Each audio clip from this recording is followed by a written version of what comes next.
आपने स्वतंत्र देव सिंह का एक बयान सुना होगा। उन्होंने कहा कि जब समाजवादी पार्टी की सरकार थी तो ये पूरे तरीके से गुंडा राज व्याप्त। देखिए, स्वतंत्र देव सिंह पिछड़े समुदाय के परतंत्र नेता हैं योगी जी के। वो स्वतंत्र देव नहीं, वो परतंत्र देव की भाषा होनी चाहिए। लेकिन राजू दास जी बार बार इस तरीके से समाजवादी पार्टी को लेकर राजू दास के मुंह में गाना नहीं चाहिए, बवासीर हो चुका। वो तो बाबा है, संत है, तो संत की कोई जात थोड़ी होती है। संत, वो संत हैं।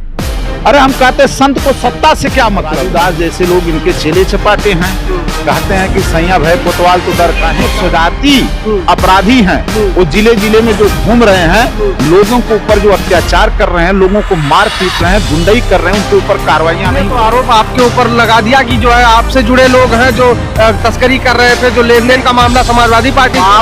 बाबा जी कर क्या सकते हैं, आरोप लगा सकते हैं। साथियों नमस्कार, हमारी मौजूदगी इस समय लखनऊ में है और अयोध्या के महंत जो कहे जाते हैं राजू दास, उनका फिर एक विवादित बयान समाजवादी पार्टी के राष्ट्रीय अध्यक्ष अखिलेश यादव के लिए आया है। उसी पर बातचीत करने के लिए हमारे साथ अजीत यादव जी हैं, जो समाजवादी पार्टी के प्रवक्ता भी हैं। इनसे बातचीत करेंगे।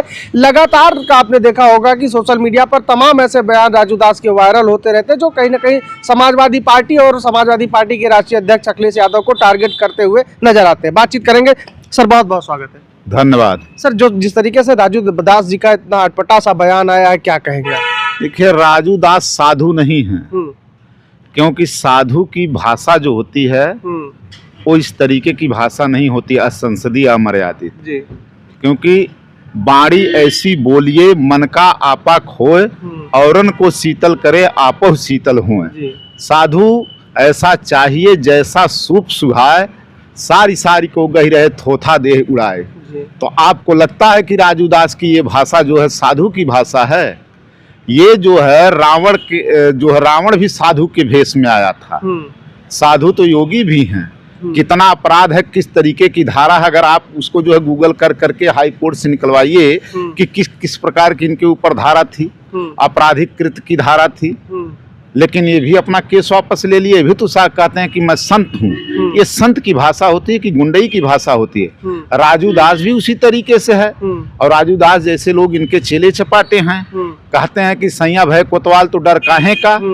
अब जब साधु मुख्यमंत्री रावण के भेष में बैठे हुए हैं तो साधुओं की भाषा इसी तरीके से होगी। अब बताइए कि एक संत कथा कहने जा रहे हैं, कितना इस देश के कानून का उल्लंघन किया जा रहा है, संविधान का किस तरीके से अपमान किया जा रहा है, उनके लिए परेड किया जा रहा है, साधु मतलब कथावाचक के लिए। और आप जानते हैं इटावा की एक घटना हुई थी, एक कथावाचक पिछड़े समुदाय से था, उसके ऊपर जो है पेशाब किया गया, उसको जो है बाल छिलवा दिया गया, उसको अपमानित किया गया। तो इस प्रदेश में हो क्या रहा है? कोई पटेल समुदाय की अगर महिला कथा करती है तो उसको अपमानित किया जाता है। विश्वविद्यालयों में अगर बैकवर्ड समाज का, अगर मुस्लिम समुदाय का कोई पढ़ा लिखा नौजवान शोध कर करके प्रोफेसर की भर्ती होता है, संस्कृत पढ़ाने जाता है, आयुर्वेद पढ़ाने जाता है, ज्योतिष पढ़ाने जाता है, तो उसको विश्वविद्यालयों में अपमानित किया जाता है। बीएचयू जैसे संस्थान में, हरिश्चंद्र जैसे विश्वविद्यालय में बनारस के। तो इस तरीके से तमाम जो है इस तरीके से पिछड़ों और दलितों को अपमान करने के लिए जो है इस तरीके से किया जाता है। और ये राजू दास जैसे साधुओं के भेष में जो है ना, इनके द्वारा बुलवा करके लोगों को मुद्दों से भटकाया जाता है। आज स्थिति ये है देश में, प्रदेश में बेरोजगारी का वो आलम है कि आप पर डे अगर पेपर उठा के देख लीजिए एवरेज में, तो कहीं ना कहीं कोई न कोई विद्यार्थी प्रतियोगी छात्र जो है बेरोजगार आत्महत्या करने के लिए मजबूर है। उसको नौकरी नहीं मिल रही है, उसके माँ बाप के सपने साकार नहीं हो रहे हैं। इतनी बेटियों के जो है शादियां रुकी पड़ी हैं कि किसी तरीके से भाई पढ़ लिख के नौकरी पाए तो मेरी शादी हो जाए। तो यही स्थिति है। महंगाई का वो आलम है। ये कहते हैं कि हम महंगाई कंट्रोल कर लिए, कहाँ बताइए महंगाई कमजोर है। जब ये लोग 1200 रुपए तक सिलेंडर लेकर के चले गए थे, 1200 सब्सिडी देते थे, 250 रुपए उस समय, आज सब्सिडी मिल रही है किसी को। इसी तरीके से छल करते हैं। आज गैस पर सब्सिडी खत्म हो गई, किसानों को सब्सिडी मिल नहीं रही है, कृषि यंत्रों पर सब्सिडी मिल नहीं रही है। सबसे ज्यादा जीएसटी कृषि यंत्रों पर था। तो ये सरकार क्या, आप किसानों को बोरियां मिल नहीं रही, खाद मिल नहीं रहा, डीआई मिल नहीं रही, यूरिया मिल नहीं रही है। तो ये सरकार जो है आज प्रदेश में वो स्थिति हालात की बनी हुई है कि इनके जो स्वजाति अपराधी हैं वो जिले जिले में जो घूम रहे हैं, लोगों के ऊपर जो अत्याचार कर रहे हैं, लोगों को मार पीट रहे हैं, गुंडई कर रहे हैं, उनके ऊपर कार्रवाइयां नहीं हो रही हैं। हम कहते हैं कि बताइए इनके स्वजाति गुंडे जब कोई कृत्य ऐसा करते हैं, कोई गलत कार्य करते हैं, तो क्या इनके बुलडोजर में तेल खत्म हो जाता है? कोडीन युक्त बाबा, कोडीन युक्त जो है उनके जो जौनपुर के हैं सिरफ वाले मामले पे क्या उनके ऊपर कार्रवाई नहीं कर सकते? कौन कौन लोग, आलोक सिंह एक सिपाही रिटायर्ड, उसका महल देख लीजिए, उसकी हवेली देख लीजिए, तो आप जो है आपकी देखते ही हालत पस्त हो जाएगी। बाबा जी ने तो आरोप आपके ऊपर लगा दिया कि जो है आपसे जुड़े लोग हैं जो तस्करी कर रहे थे, जो लेन देन का मामला समाजवादी पार्टी। बाबा जी कर क्या सकते हैं? आरोप लगा सकते हैं, मुंह बजाना है बाबा जी को। बाबा जी का वही कृत्य रहा है, उसी टाइप के कृत्य को वो पसंद करते हैं। अरे एक मुख्यमंत्री प्रदेश में बैठा हो और एक इंटरव्यू में कहता है कि मैं छत्री हूं और छत्री होने का मुझे गर्व है और मैं अपने छत्री भाइयों के लिए करूंगा। ये वो तो बाबा है, संत है, तो संत की कोई जात थोड़ी होती है। संत वो संत हैं। अरे हम कहते हैं संत को सत्ता से क्या मतलब है? संत को वो अगर वो ये कहते हैं कि मैं इससे बड़े पद पर गोरखनाथ पीठ का जो अध्यक्ष था, उससे इससे ज्यादा मेरा सम्मान है, यहाँ पर अगर आपका अपमान हो रहा तो जहाँ सम्मान मिल रहा है जाकर के वहीं पर बैठिए ना, यहाँ पे जनसेवा पर बैठिए। ये जनसेवा नहीं कर रहे हैं, ये लोगों का किस तरीके से दोहन कर रहे हैं उत्तर प्रदेश में, और लोगों को किस तरीके से नफरत की भाषा बोल करके लड़ाने का काम कर रहे हैं, सांप्रदायिक भाषा बोल के लड़ाने का काम कर रहे हैं, जात की भाषा बोल के लड़ाने का काम कर रहे हैं। ये एक संत की भाषा नहीं। हमने पहले ही कह दिया कबीरदास की कि ये संत की भाषा नहीं हो सकती है कि बाड़ी ऐसी बोलिए मन का आपक हो, औरन को शीतल करे आपो शीतल हो। ये साधु की भाषा होनी चाहिए, संत की भाषा होनी चाहिए। लेकिन राजू दास जी बार बार इस तरीके से समाजवादी पार्टी को लेकर, राजू दास के मुंह में कहना नहीं चाहिए, बवासीर हो चुका है, उसको बोलने की बीमारी। वो साधु नहीं, वो सवादु है, वो अपराधी है, गुंडा है। उसकी भी जांच हो जाएगी, सपा सरकार आएगी, ठीक है। उसके मुंह में जो है वो ब्लड लग चुका है, बीमारी हो गई है, उसकी जांच कराए पहले, वो समाजवादियों को बताएगा। अब हम कहते हैं कि कोई भी चोर चाई जो है जाकर के साधु के भेष में भगवा पहन ले तो साधु मान लिया जाएगा उसको। अरे साधु कबीर जैसे होने चाहिए, साधु रैदास जैसे लोग होने चाहिए। एक लाइन में कह दिया कि मन चंगा तो कठौती में गंगा। ऐसे लोग साधु संत होने चाहिए जो समाज को सुधारने का काम करें, जो समाज में एक संदेश देने का काम करें, जो समाज में सौहार्द लाने की बात करें, भाईचारे की बात करें। ये साधु हो सकते हैं। नफरत की भाषा बोलने वाले लोग जो है, हम हक अधिकार की बात करते हैं तब हम हिंदू जो है हक अधिकार की बात करेंगे तब हम हिंदू नहीं है। अभी हम हक अधिकार मांगने लगते हैं तो कहेंगे कि ये तो पिछड़ी जात के हैं, ये फला समुदाय से फला जात के हैं। अभी वोट देने की बात आएगी तो कहेंगे सब के सब हिंदू हैं। तो यही इनकी जो है रणनीति चल रही है, यही कूटनीति चल रही है, और यही जो नैरेटिव बना करके राजनीति करना चाहते हैं। जब कोई भी बेरोजगार आंदोलन करता है, नौकरी की मांग करता है, तो कहीं न कहीं से राम जी का नाम आ जाएगा, मंदिर का नाम आ जाएगा, कहीं दंगा हो जाएगा, बहराइच में हो जाएगा, कहीं हाथरस में दंगा हो जाएगा। किसी दलित बेटी की जब अस्मत और इज्जत लूटी जाती है, उसका बलात्कार किया जाता है। ऐसे स्वजाति गुंडों को बचाने का काम योगी जी करते हैं। हाथरस में आपने देखा होगा। आपने स्वतंत्र देव सिंह का एक बयान सुना होगा, उन्होंने कहा कि जब समाजवादी पार्टी की सरकार थी तो ये पूरे तरीके से गुंडा राज था। देखिए, स्वतंत्र देव सिंह पिछड़े समुदाय के परतंत्र नेता हैं योगी जी के। वो स्वतंत्र देव नहीं, वो परतंत्र देव हैं, हम उनको कहते हैं। वो क्या बोलेंगे? स्वतंत्र देव की क्या हैसियत है इस पार्टी में? इस पार्टी को देश में केवल 2 लोग चला रहे हैं। उसको जानते हैं कि केंद्रीय स्तर पे कौन लोग हैं।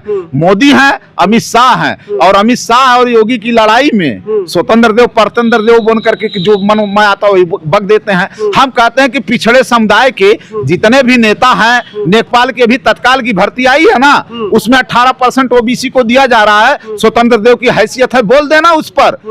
हम कहते हैं बोल दें। 69,000 शिक्षक भर्ती में हाई कोर्ट डबल बेंच का ऑर्डर है कि नहीं, पिछड़ों समुदाय और दलित समुदाय के साथ अन्याय हुआ है, उनका हक दिया जाए। और सुप्रीम कोर्ट में मामला चला गया है, सरकार जो है पक्ष में अपने वकील बढ़िया से खड़ा करके उसका फैसला नहीं करवा रही है। तो इनकी मंशा साबित होती है कि पिछड़ों का हक मारने का काम, अधिकार खाने का काम कर रहे हैं। तो नहीं बोलते हैं। पंकज चौधरी जी को उन्होंने प्रदेश अध्यक्ष बना दिया, वो तो पीडीए का गुलदस्ता तैयार कर रहे हैं।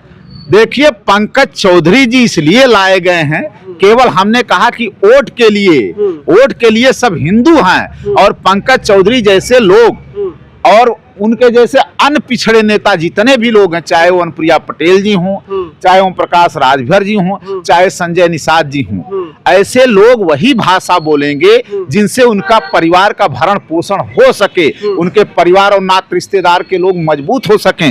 राजनीति को इन लोगों ने व्यवसाय बना दिया है, कूड़ा नापदान बना दिया हुआ है इन लोगों ने।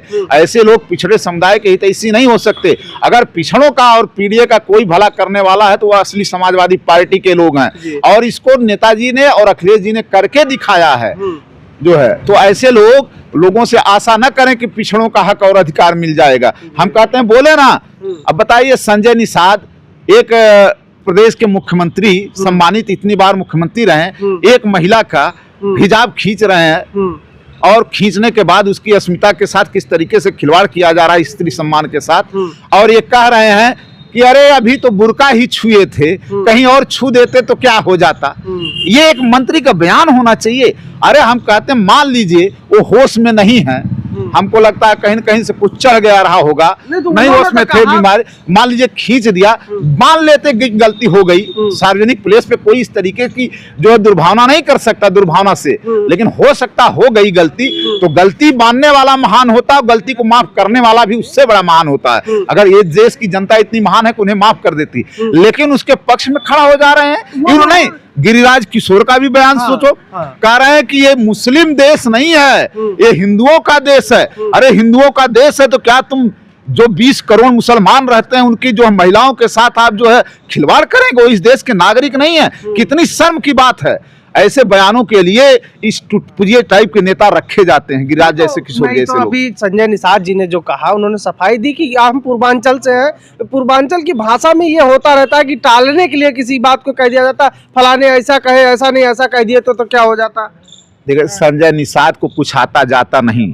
मैं चैलेंज करता हूं संजय निषाद को, अजीत यादव समाजवादी पार्टी का प्रवक्ता, उसकी हैसियत हो तो मुझसे डिबेट करा दीजिएगा, जा करके कह दीजिएगा, उसको मैं जवाब दूंगा।